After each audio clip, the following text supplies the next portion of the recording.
everybody, Joel back again with another astrology video. And today we're talking about inconjunctions to the ascendant and why this is something that we should pay attention to when we see this in a birth chart. So, the ascendant really describes our birth, our earliest experiences. So, the first house or the fourth house describe our early upbringing. The fourth house is known for describing our early life, and then the 10th house is what we grow up to be. So the first, second, third, fourth are our first experiences. And then we get into like the 5th house, this is our teenagehood. 6th house, we're a little bit older. 7th house, we're young adults. And then we get up to the 10th, this is when we are in full adulthood. So the ascendant is really descriptive of our actual birth and our, very first earliest years in life. Typically, before we start speaking is where we look for things in the first house.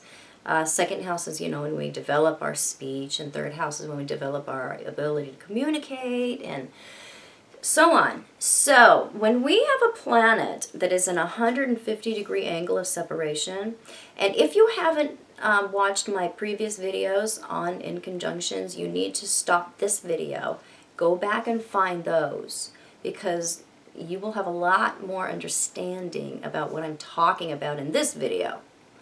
So, when there is a planet that is in a 150-degree angle, plus or minus 1 or 2 degrees to the ascendant, and this planet is going to be found typically in the 6th or the 8th house. This is showing that this planet, whatever this planet represents, whether it's the sun, it represents the ego, the moon represents the emotions and the mind, Mercury, it's our communications, whatever it was that planet represents, the child received a very, very early message that planet was not okay, or that there was something wrong with that planet. There's something wrong with them associated, with the energies of that planet. And so they made this decision to hide that planet, to put that planet, to bury that planet deep inside, so it isn't expressed to the outside world. So they know it's there, the person who has this inconjunction, but the rest of the world doesn't really ever see the energies of that planet that is inconjunct back behind the ascendant, typically in the 6th or the 8th house.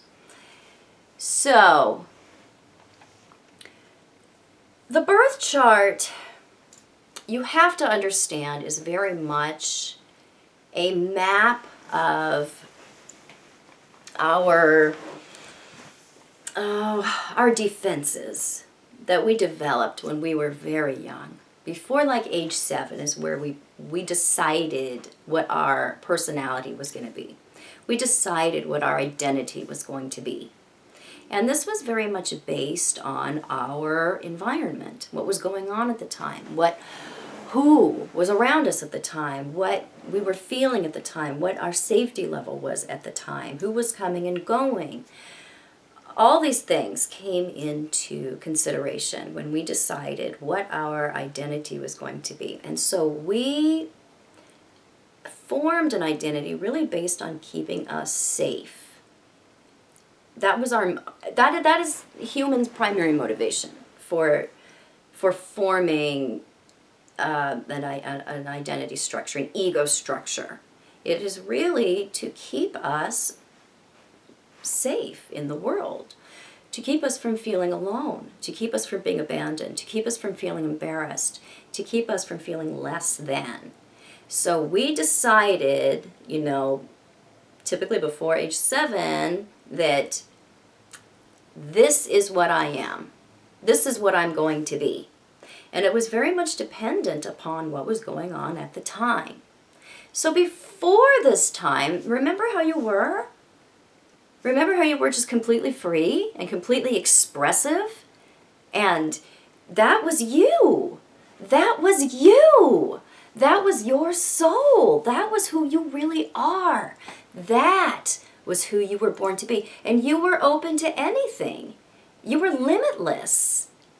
But yet, we decided to limit ourselves by developing a personality that was very much based on fear and based on trying to control our environment. And so we became who we are. The birth chart is really a map of our defenses. It is a map of what we decided at a very early age, what we were going to be. So really, rising beyond the birth chart is what we should all be after. We solve our inconjunctions through realizing that there was never anything wrong. There was never a reason that we had to hide that energy. There was never anything that was unacceptable. It was our interpretation. It was what other people thought. It was what was going on at the time. But those things were never, they were never real. It was just in that time and space. That was the message that we received, and that was our interpretation. And so, as we go on in life, we're very limited by what we decided at a very early age we would become, because we have all options available to us. We can be anything that we want. We are not limited by anything except our own fears, our own ego. And that was very much decided at a very early age. So people with inconjunctions to the ascendant tend to have more louder past conditioning tapes running in their head than most of us do.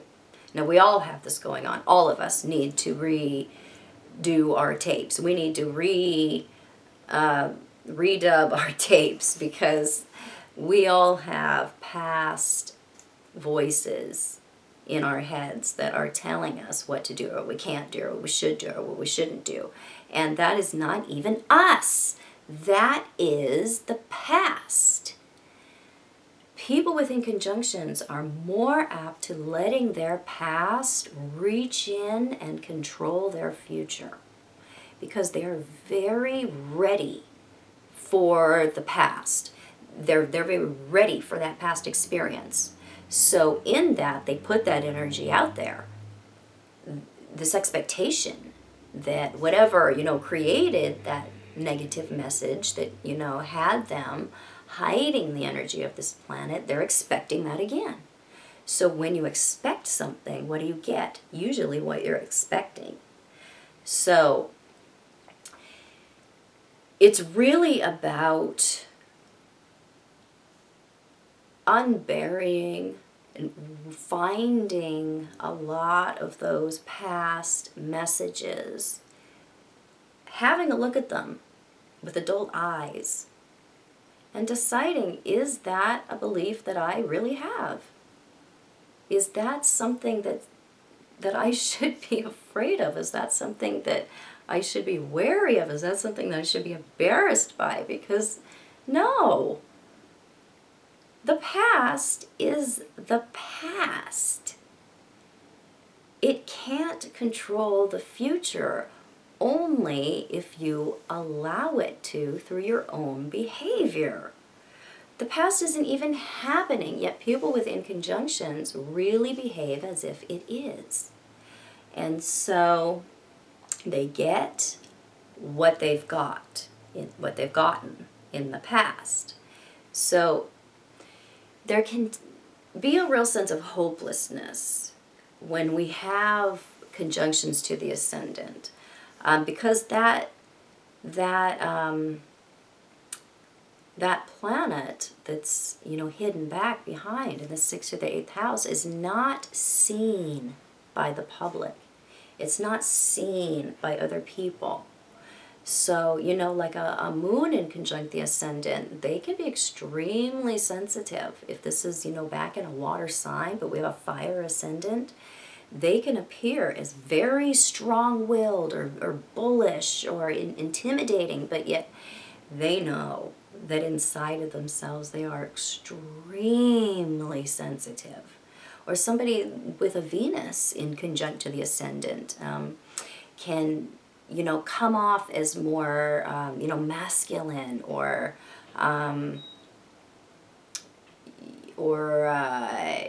you know, more intimidating. But when, you know, in them, they know that there's a huge amount of artistic talent or a beautiful voice or, you know, the things of Venus are just really thick with them, but it is not able to be expressed through the ascendant. It doesn't come out through the personality. The rest of the public doesn't see it. So there tends to be a shameful or I want to say a reticence to accept the things of that planet because of the early messages. They tend to be very, what is the word? They're very insecure. That is the word. They're very insecure about the things of that the planet that is in conjunct represents to the ascendant. So, you know, realizing that their insecurities are very much rooted in the past and that the past cannot control their future. And, you know, finding those old tapes, digging up those old tapes and reprogramming them, because those old tapes are always running, always running. That inner monologue that's always negative is very much, it is a lie. It is based in the past. It was based on interpretations that the person made in the past that may not have even been true or accurate, but yet they are reaching out and determining the future. So it's really important for people within conjunctions to the ascendant to realize that they are their own master. They have power, and they need to use that planet. There is great ability in the planet that is in conjunct. And if they were to develop the confidence behind it, they would be able to use that planet in such a way that it works for them. It brings them what it is that they have been missing. Because these two, the ascendant, the personality, and that planet, they have been in separation. When we can concentrate on the things of that planet, it brings the two together. It marries the personality with what's been missing. And that is that planet that's been buried deeply inside.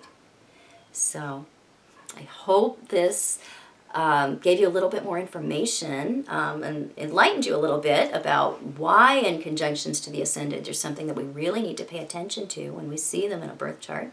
If you have not subscribed to my channel, please do so. I'll be back with more super cool videos. You can find me on the internet at truthandaspectastrology.com and on Facebook, where I do lots of writing. Truth and Aspect Astrology. Yes, I do private consultation all the time. Email for an appointment or contact me on my website. And I'll be back soon. Bye-bye.